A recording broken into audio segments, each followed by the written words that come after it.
Okay, we're going to look at how we find measures of spread with Google Sheets. So, there we go. Sorry, it took a second for my pen to get going. Measures of spread with Google Sheets. So we have our Google Sheet here, and we have a list of the 100 largest populations in Canadian cities. So the top 100 Canadian cities by population.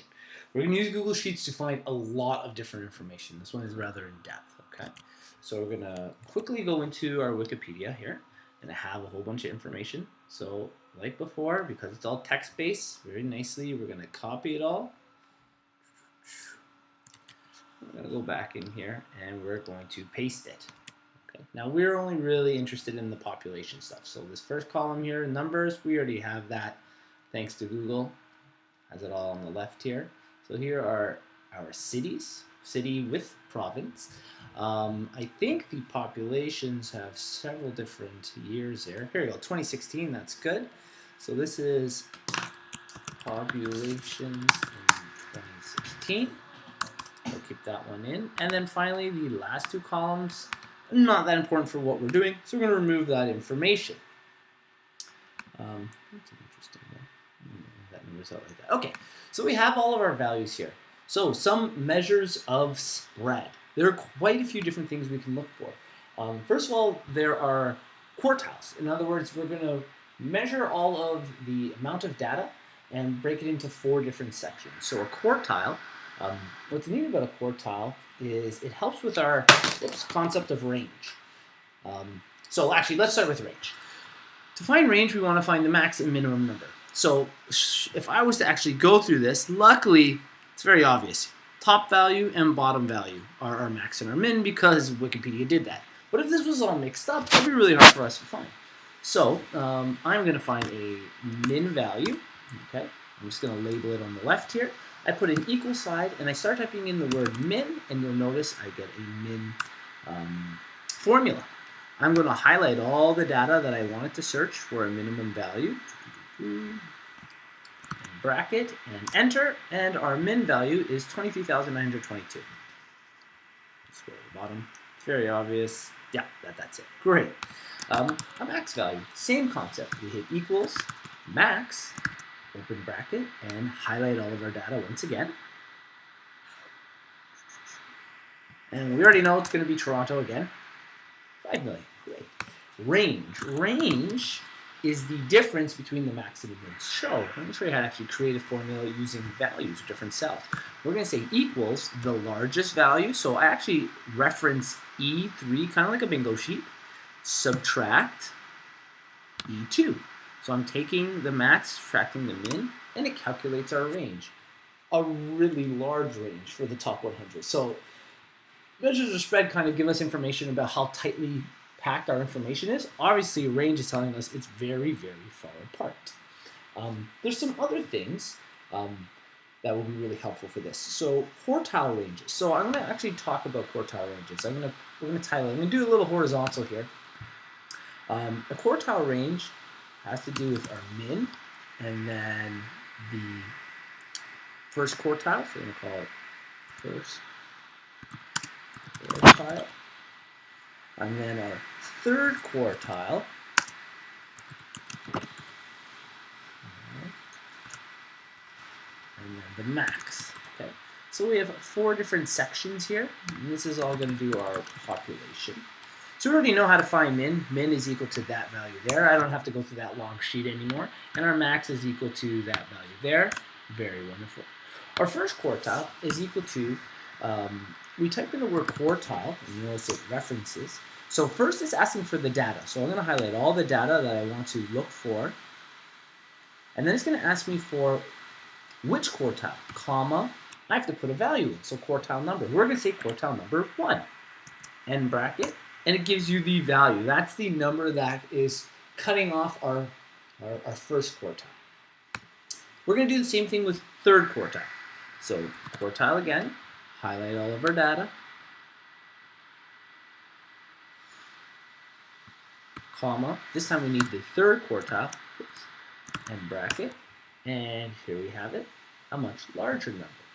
So we've got our minimum value, our first quartile, our third quartile, and our max. And this is actually how we start to build a box and whisker plot, or sometimes referred to as a box plot. So let me show you what that kind of looks like. I'm going to show it horizontally, but our graph's actually going to make it vertically. A box and whisker plot, here's our box, and this would be considered the inner quartile range. And that range is from the first quartile, Q-A-R-T, to the third quartile, which is essentially this area here. Think of that as being our inner quartile range. Quartile. Put a period there. And then it has these whiskers or lines that reach to the max, okay, also known as the fourth quartile, and our min, which would be kind of zero quartile. Now, there is a second quartile, okay? That's also the median. It's the middle value, okay? And we already talked about how to find median. So think of that being our box. Our max would reach to there. Our min would reach to there. Now, this is obviously not the scale. Ours is going to be a little different. But this is essentially a box plot, or also known as a box and whisker. Box and whisker, that's an R, not a T. Box and whisker. I definitely didn't spell that way. W-I-S-K-E-R. Yeah, oh, I did. Plot. Okay. That's what this is going to look like. So we've kind of calculated, and we could start to draw it. We would want to scale these values. You know, we go from 23,000 to 5 million. It's going to be a very large scale. So we're going to let the computer actually build that chart for us. Before we go off on that, though, there is one or two other things I want to do. I do want to talk about the, I'm going to read a little new page here. We'll reference that page again after. We want to also get our standard deviation, which is important. Okay, so standard deviation and variance. You can look up the definitions of those. I've provided them in the notes for this class. They are also ideas of measures of spread. What's neat about them is they're very simple, just like quartiles, max, and min. We start typing in standard div, so STDEV, opens up a set of brackets. We highlight our thing, our data set, and bracket, and here's our standard div. It's a very large number, which means we have a huge spread. This is a very spread apart. This is not very condensed data. To calculate standard div is actually a very long process, so this makes things much, much simpler. We're going to do the same thing with variance. Same concept. Variance is going to be the larger number. In fact, it should be the square of our standard deviation. There you go. Very, very large number to make sure it all fits. Good. So we quickly calculate standard deviation and variance if asked. You know, it's much quicker to do this in a spreadsheet than it is to do by hand. It takes quite a bit of time to do by hand. The next thing we're going to do is I'm going to highlight this, and that's the reason I did this horizontally. I'm going to build our box and whisker plot. We actually have to organize our data in this way for the box and whisker plot to kind of pan out. I think it's called a candle chart when we go to do it. So we're going to go to Insert Chart. Starts off with a bar chart. Look at that. We have minimum, first quartile, third quartile, max. Obviously, again, very, very different. But we're not looking for a column chart. We're looking for, when you scroll down, candlestick chart is what they call it. I'm going to click it. It's telling me I require at least 5 columns, but only 2 are provided. I think I need to turn off switch rows and columns. There we go. And use 3 as a header, yes. So, our box and whisker plot, and if we could maybe zoom a little. It's not going to make a huge difference, I don't think. Zoom out a bit. I'm going to make this graph much larger. It's not making a huge difference. Very hard to see these numbers. You'll notice here, okay, we have our minimum. So that's a number at the very bottom there. It says 23,000.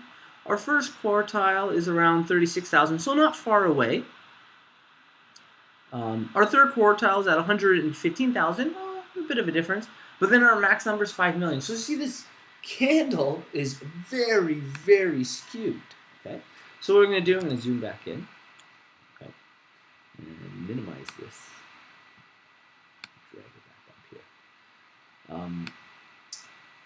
It's really hard to get a handle on this box and whisker plot because of how skewed our data is. What I'm going to do is I'm going to remove our millions values. In fact, what was our third quartile? It went to 115,000. Great. If I quickly just remove, I'm just going to remove the top 25. Okay, we're going to clear this information.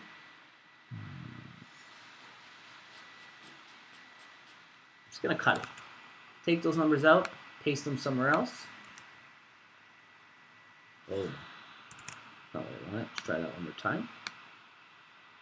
Control X, there we go. Paste them over here. And look at our box and whisker plot change.